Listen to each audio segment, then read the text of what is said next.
Greetings and salutations, viewers. I'm StarPrincessHLC, and welcome to the last episode, at least recording-wise, of Pewdiepie, Legend of the Brofist.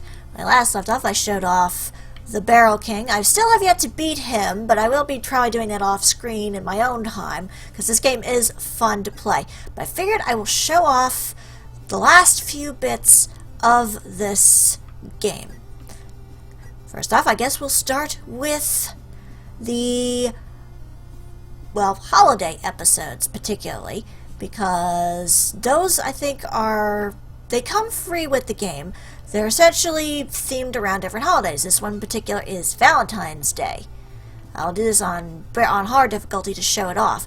But here I've unlocked the duck. The duck you get after you find all the patches in the game. The duck is actually pretty neat because he actually has kind of the ability to, well, kind of, you keep pressing the jump button and he kind of flies a little bit. So it helps actually a lot in the Barrel King fight because he can get over a lot of enemies really easily. But for this particular level, I always seem to have the best luck with Markiplier. And also I should mention that you can see there's different costumes for every character. Those get unlocked after playing through certain of these holiday levels. Like with Pewds, with the Valentine's one, he gets to be a Cupid, or for the Halloween one, he gets, or Christmas one, I believe it's Stefano, and Halloween he gets to dress up as Hatsune Miku. So there's that. With Marcia, the Halloween special, she kind of looks like Morticia Addams. With the Christmas one, she turns into a Santa. And then with Mark, the Halloween one, he gets to dress up as a pilot. And then, strangely enough, the Christmas one gives you his pink hair. Because remember, Mark had dyed his hair pink originally for charity, and he's been changing it over and over to blue and now red at the moment, and he'll probably go back to his regular hair in due time. But that was kind of a neat little touch that he put that. For Ken, the Christmas one, he gets his logo, the Cinnamon Toast Ken logo, as his face. For Halloween, he gets to be a lumberjack, and he's okay. With Jack, for Halloween, he gets the leprechaun look, and then for the Christmas one, he gets the green hair, like he has been doing for a while now. With Cry, the Halloween one, and I forget which one is which. I think the Halloween one is that he is a pirate, and then he's a kitty cat for Christmas, or reversed, one of the other two, but that's with Cry. And then with the duck, the Halloween one, you get to be a creepy, like, vampire duck-like, and then for the Christmas one, turkey.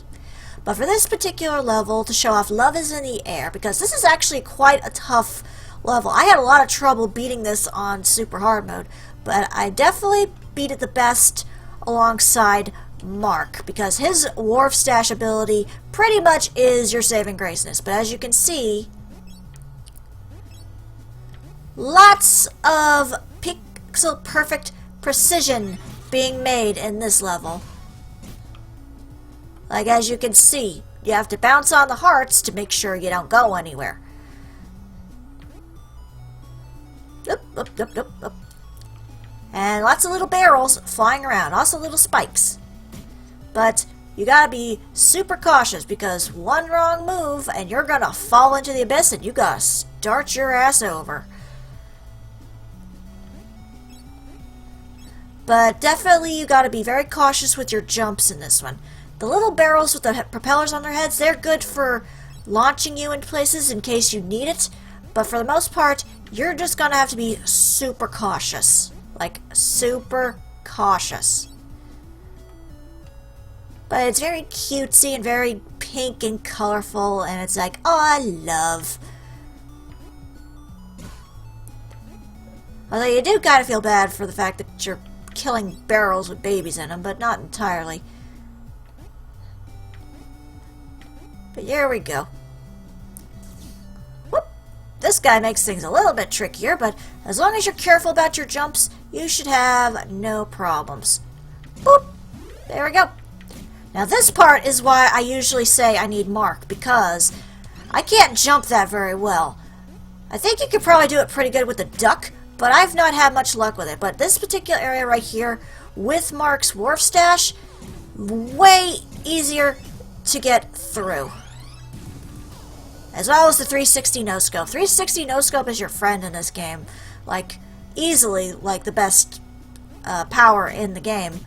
Probably alongside Dr. Crab, because he heals you.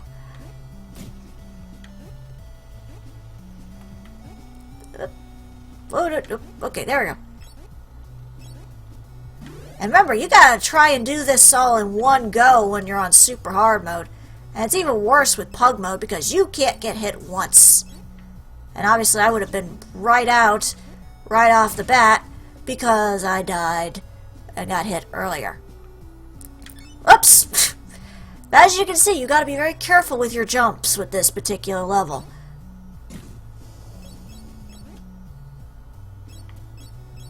And doop. Whoop. And boop. And really, there's no point in just going after those coins. Just jump down and ride the heart out. This one gets a little trickier because the barrels decide, I'm gonna jump around on all these hearts. But pretty easy to dodge. Whoop. Yeah, see the little barrels? They are a big help in this. Whoop.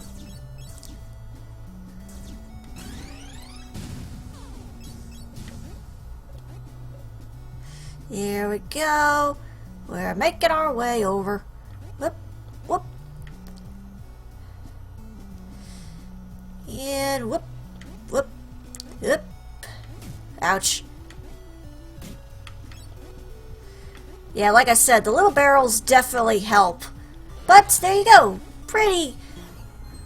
But yeah, I had a hard time doing that on super hard mode just because I kept getting such bad luck with it. But there we go. That is Love is in the Air, and that you get various different costumes for. The next one, I guess I'll do Pumpkin Hollow, the Halloween-themed one. And I think with this one, I'll go with Ken. Like, Ken has been kind of my go-to with going through these super hard modes, just because of the bear ability, where he could just be invincible and annihilate enemies in very quick manners. Ken has strangely been my go-to in that. The duck does actually pretty good in certain areas as well because of the extra jump, but for the most part, Ken has kind of been my saving grace in getting these higher levels done.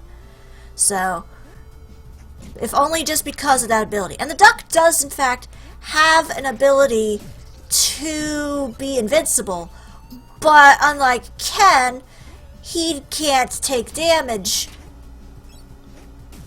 He can't kill enemies. He can just kind of brush past them like, yeah, I just murdered your butt.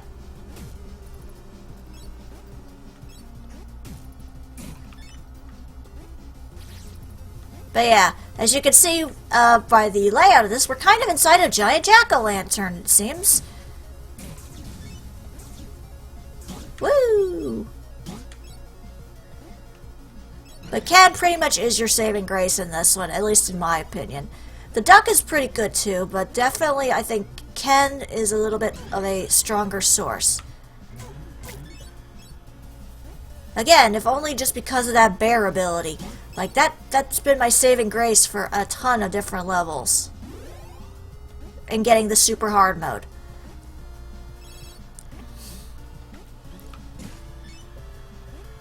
Whoops.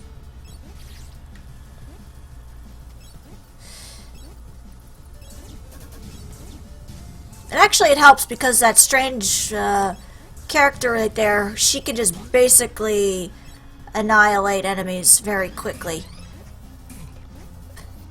And actually I found with this level at the very end, it's better to use the duck, just because you get to a point over here where you have to... Yeah, you see right there. If you just fly over that from the top candle, you can actually get through that really easily. So, yeah, there's, play with it around how you will, because there's going to be various different ways on how you can beat it. Like I said, Ken has kind of been my go-to on it, but maybe you'll have better luck with, say, Cry or Jacksepticeye. I don't know. Everyone has their different ones. I already showed off those ones. I guess now I could show off Holiday Vertigo. And I guess this time I'll switch over to Pewds and I'll put him in the Stefano costume. Which, by the way, I believe it is if you have these costumes on and during story-driven moments, it actually does reflect in the cutscenes, like the characters are wearing those costumes. Hopefully there's no problems with the music on this, because it's pretty much just going like jingle bells in the background. Frickin' ducks, man. Whoop.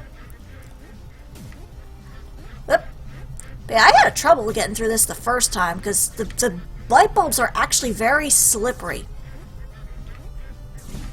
And especially when you're doing it on super hard mode, when one hit is automatically like 4 damages. And oh, that's a neat little trick. I didn't even know that with the Stefano thing. He's got the little scimitar, and when he bounces, he's kind of doing like the Shovel Knight animation where he's like using the sword to bounce. That's kind of cool. I didn't know that it did that.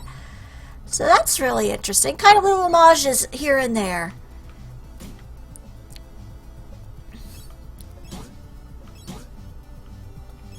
Which is funny, considering I don't recall ever seeing Pewds play Shovel Knight, but he might have done it and I didn't watch that LP. I don't know. I'm all over the place with my LPs these days. Yep. Also, these ornaments are very slippery, so you gotta be cautious on that too. And the wind is always a fun factor as well. Brofist! Yeah, who knew when Pewds was punching the camera that he was actually killing people? Go figure. Yeah, you never know where it'll come from, I guess. Whee! Oop. Ouch. Curse you, barrels. Whoops. Oop. Oh, no, nope. Nope. Again, this is another one of those levels where it's like you gotta be cautious, and probably it helps to have like Markiplier's Wharf Stash, just so you can jump into these areas and find a lot of these patches, because there are patches in this level. Okay, that is really weird, seeing a gold ass shaking in my face. Just saying. And then after you do Holiday Vertigo, it unlocks the Log House. And this one, I think I'm gonna switch over to the bird, the duck. I'll make him a turkey. But, okay, I'll leave this 360 no-scope, and we'll switch over to that, because that is what gives the bird its invincibility. But as you can see, I'm constantly pressing jump, and he flies a little bit. Obviously, you gotta get some, you gotta get some height to it, unfortunately, in order to do an actual bit of damage, actual bit of height there. Oh yeah, I should mention that those are kind of one-hit kills if you're not careful, those spikes. You gotta be very cautious with those spikes, because they are deadly. But yeah, as you see, you also gotta be a little bit well-timed with some of your jumps, just because. But not a terrible level. It's actually one of the easier ones I found on super hard mode, as long as you're, again, being very cautious on what you're doing. But yeah, like, again, like, Ken is pretty much like my go-to on a lot of these, just because of the bear ability.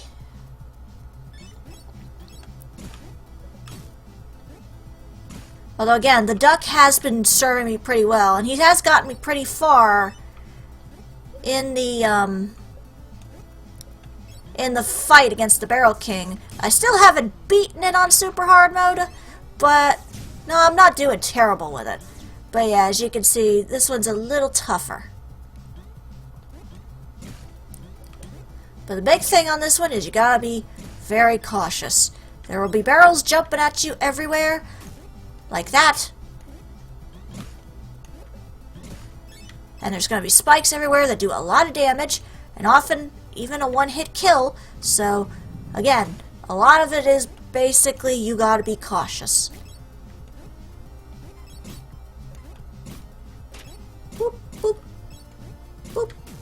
Oh, no you don't. No you don't. There you go.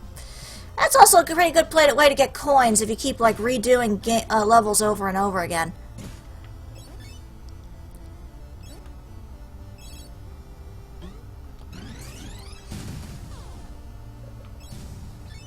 But as you can see, like, I've already maxed out on...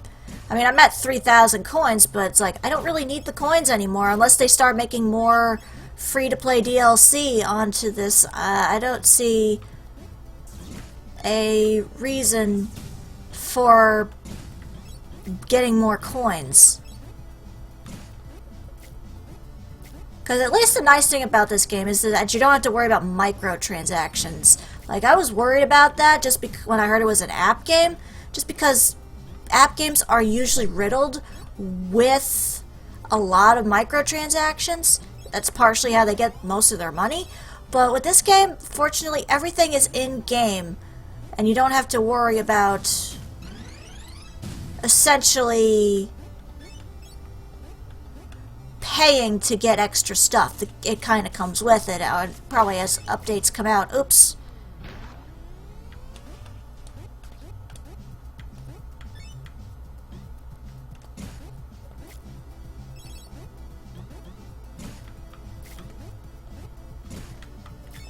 But yeah, as you can see, the duck definitely has his uses.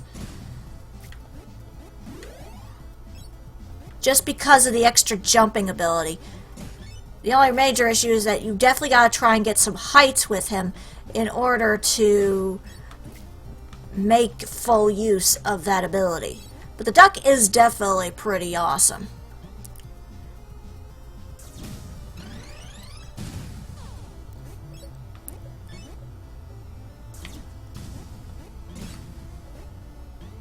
There we go. And, oh, okay. I'll just do this really quick. But yeah, as you can see, unless I jump on them, I can't do damage to them, unlike with Ken's bear abilities. Essentially just, I'm briefly invincible for a time. And again, 360 no-scope is definitely your friend. That and probably the Brofist, but only Pewds can use the Brofist, so... Which makes sense, since that is his gimmick.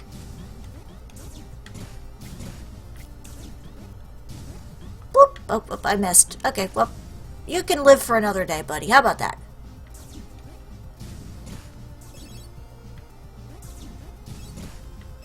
Hey, look, there's me, but not as a turkey. Which is funny, considering turkeys... Well, the turkeys can fly. At least, wild turkeys can. Domestic turkeys, not so much. I think they've been bred out of that.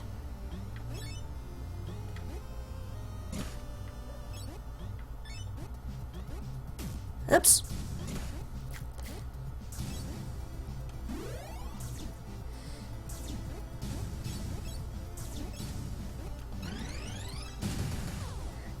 Although I am impressed that the duck is able to use a, well, turkey, I guess, is able to use a gun.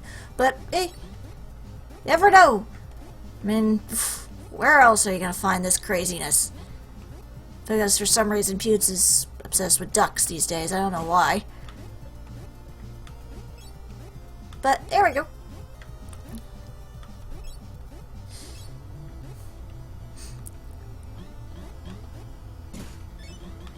Whoop. Whoop. Okay. Whoa, okay. And just slip on by. Although strangely enough, the duck's dance is essentially he's cooked up for Christmas dinner. Okay. Which is funny considering ducks are kind of hard to cook.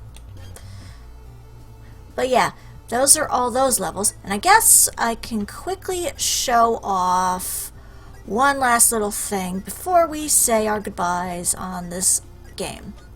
I could show off Pug Mode. As you can see, we can play as either Maya or Edgar. I'm gonna go with Edgar.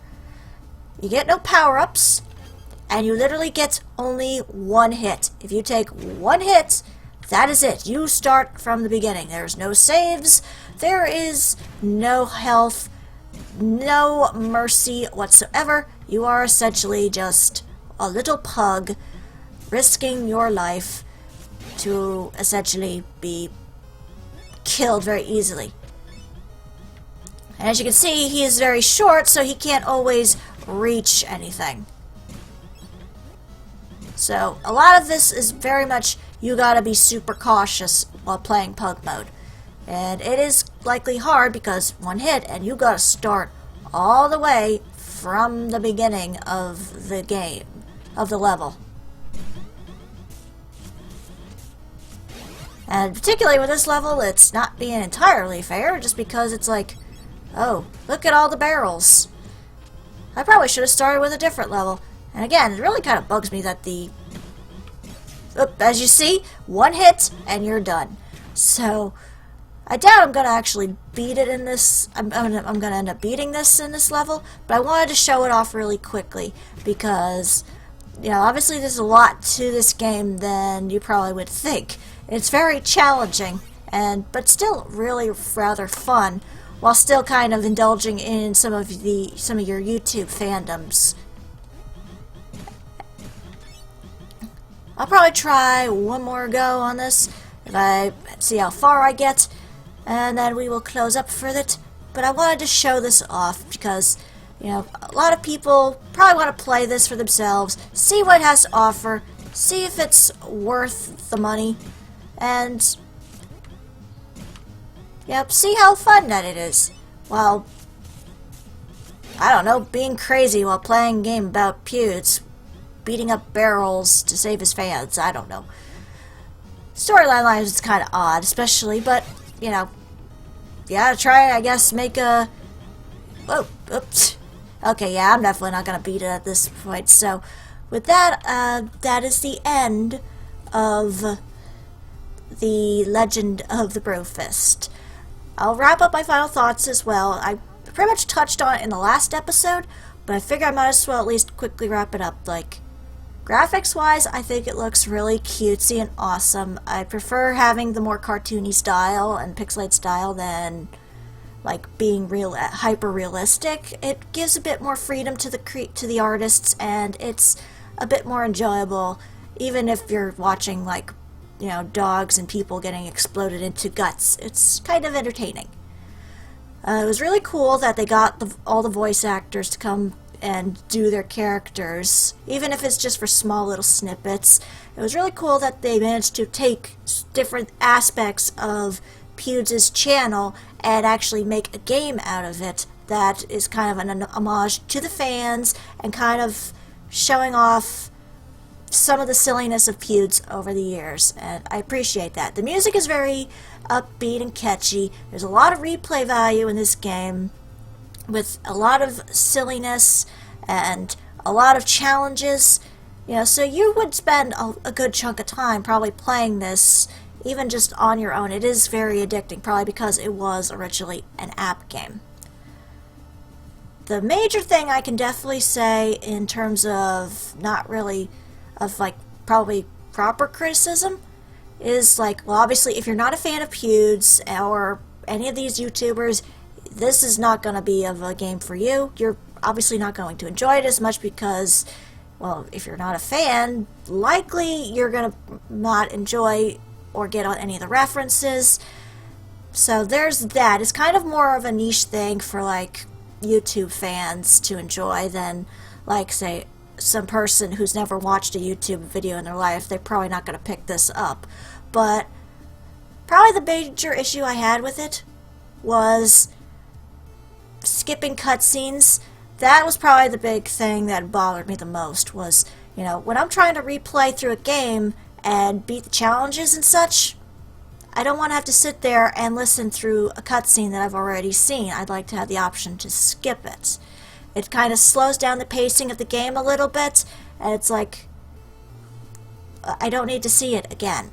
So that I would have preferred if there was a bit of a skip cutscene menu, or a skip cutscene option, just because it slows things down if you're just playing through it and not even interested in the storyline after a while.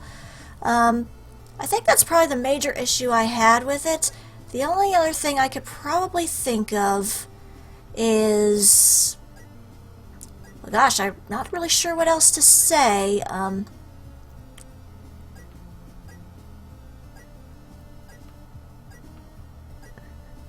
Well, overall, this was still a fun and interesting game. Like I said, there's a lot of replay value in it. It is very addicting.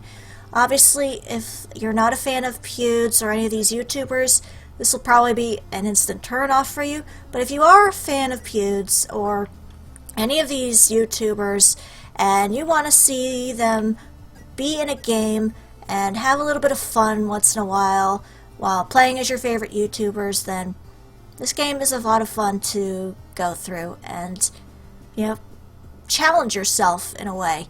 So, you know, take it for what you will. This is still, I personally enjoyed it. I don't know how many other people will enjoy it, but it's there, and yeah, I'm still having a lot of fun with it, even after beating the main storyline. I still gotta beat the Barrel King, obviously, but there you go. That was Pewdiepie, Legend of the Brofist. I hope everybody enjoyed my little Let's Play of this interesting and unusual game. Definitely unusual. Congrats to the creators or the developers and such, for managing to make a game out of the silliness that is Pewdiepie. And, you know, thank you to all the YouTubers who actually contributed to it as well. You know, I had a lot of fun playing it. I really did. And hopefully other people have too. So take that for what you will. So for now, this is StarPrincessHLC saying thank you very much for watching, and have a fond farewell.